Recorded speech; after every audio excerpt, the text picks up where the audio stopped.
Bonjour, dans le cours d'aujourd'hui, on va voir les miroirs convexes. Alors, on a dit qu'un miroir convexe, c'est le côté bombé du miroir. Et on voit une différence importante avec un miroir concave, c'est que le foyer se retrouve derrière le miroir. Alors, c'est normal parce que les rayons avec le miroir convexe sont divergents. Donc, on voit qu'ils divergent, donc ils ne se rencontrent pas. Donc, ils se rencontreront tous au niveau du foyer. Donc, le prolongement des rayons réfléchi, comme vous le voyez, se rencontre au foyer. Donc le foyer est derrière le miroir. On va utiliser les mêmes rayons qu'on a utilisés avec les miroirs concaves, ça veut dire les trois rayons. Alors, premier rayon, parallèle et revient vers le foyer. Alors regardez, mais là, le foyer est derrière le miroir, donc c'est le prolongement du rayon réfléchi qui passe par le foyer. Ensuite, il passe par le foyer. Vous voyez, regardez le rayon incident, il va passer par le foyer et revient parallèle. Et enfin, comme on l'a vu avec le concave, il passe par le centre et revient par le centre. Dans les trois cas, c'est le prolongement à chaque fois qui permet de respecter les trois rayons. Donc, parallèle et revient par le foyer. Ensuite, il passe par le foyer et revient parallèle. Et enfin, il passe par le centre et revient par le centre. À chaque fois, pour être précis, il faut prolonger pour voir qu'on a respecté les trois rayons. Dans le cas du miroir convexe, on a toujours un seul cas, parce que dans un miroir convexe, on a toujours une image qui est virtuelle, quelle que soit la position de l'objet, contrairement au miroir concave. Donc c'est plus simple, on a un seul cas.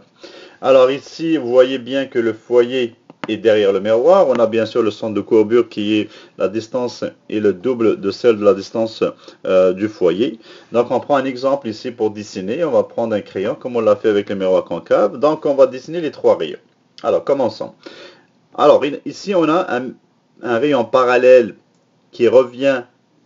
Mais rappelez-vous, le premier rayon parallèle, il revient par le foyer. Mais là, le foyer est derrière le miroir, donc son prolongement, avec des points pour se différencier avec le prolongement des rayons réfléchis. Ensuite, vous voyez ici en vert, donc il passe par le foyer, mais c'est le prolongement, et revient parallèle. Le troisième cas, c'est bien sûr celui qui va être le centre, et revient par le centre, comme je vous l'ai dit, comme les miroirs concaves, vous n'êtes pas obligé d'utiliser celui-ci. Donc on voyait ici en rouge. Alors, il passe par le centre. Vous voyez, on met des pointillés, des points plutôt. Donc, il passe par le centre et revient par le centre. Alors, vous voyez bien que les rayons réfléchis, vous voyez ici, rayon réfléchi, rayon réfléchi, rayon réfléchi, ne se rencontrent pas, ils divergent. Donc, pour se rencontrer, il faut prolonger les rayons réfléchis. Alors, on va les prolonger, c'est ça la différence. Donc, faites attention, on prolonge les rayons réfléchis. On ne se mélange pas avec les points ici. Cela, c'est pour respecter les trois rayons. Et cela, avec les pointillés, pour dessiner l'image. Alors, on projette, ou bien, on prolonge le rayon réfléchi, le bleu, vous voyez, avec des pointillés. Ensuite, le vert, avec des pointillés. Et les deux se rencontrent. Si vous voulez ajouter le rouge, c'est pour confirmer. Alors, on a ici une image.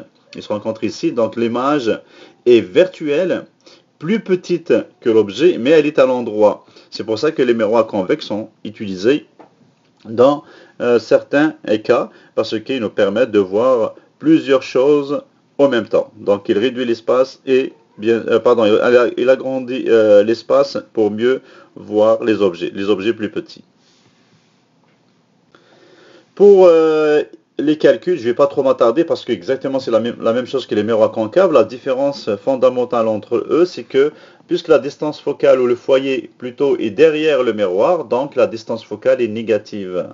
Même si vous dites la distance focale est égale à 2 cm, ça veut dire qu'il faut mettre moins 2. Alors ici, il le précise dans cet exercice comme quoi c'est moins 0,40 m. Donc il y a un miroir de surveillance convexe dans un dépanneur. Sa distance focale est de moins 0,4 m. Un client mesure 1,7 m de hauteur et se tient à 4,5 m devant le miroir. Donc on voit ici c'est la distance focale. Il mesure 1 m, 1,7 m de hauteur, donc c'est la hauteur de l'objet. Et ici, on a la distance de l'objet, 4,5 mètres. On va utiliser la même équation qu'on a fait avec les miroirs convexes. 1 sur F est égal à 1 sur DI plus 1 sur DO. On veut trouver 1 sur DI, donc on envoie 1 sur DO de l'autre côté, il devient négatif. Donc on a 1 sur DI est égal à 1 sur F moins 1 sur DO. Donc 1 sur moins 0,40 moins 1 sur 4,5.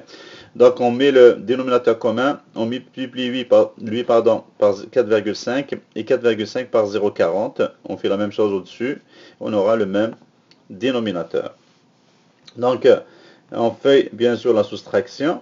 Donc ici on soustrait deux chiffres négatifs, ce qui va donner un chiffre négatif.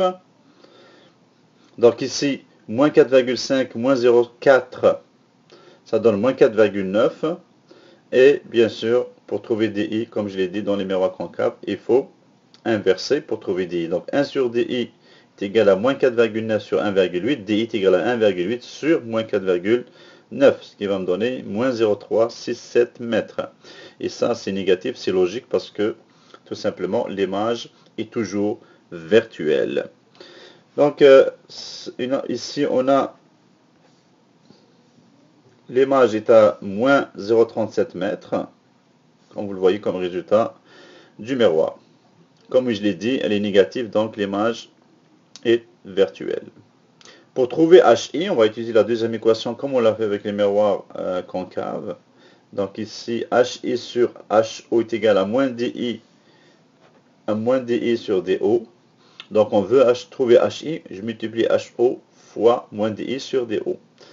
Donc on connaît HO, il l'a donné dans l'exercice 1,7 moins DI. Donc faites attention, c'est moins 0,367 parce que DI est égal à moins 0,367 divisé par 4,5, ce qui me donne 0,1386 mètres. Donc on peut aussi vérifier avec un dessin pour être sûr. Comme vous voyez ici, là, on peut avoir le dessin à ce niveau-là et on va voir la même chose. Voilà, pour les calculs, donc on a la même chose que les miroirs concaves.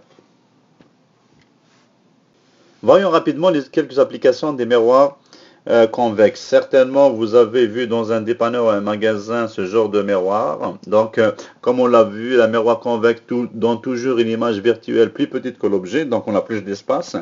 Donc, ça permet de voir plus le magasin et vérifier est-ce que, par exemple, il y a des gens qui sont en train de voler ou pas. Donc c'est un miroir de sécurité. Ici dans les voitures, vous avez certainement à droite de votre véhicule, c'est écrit que les objets dans le miroir apparaissent plus proches que la réalité.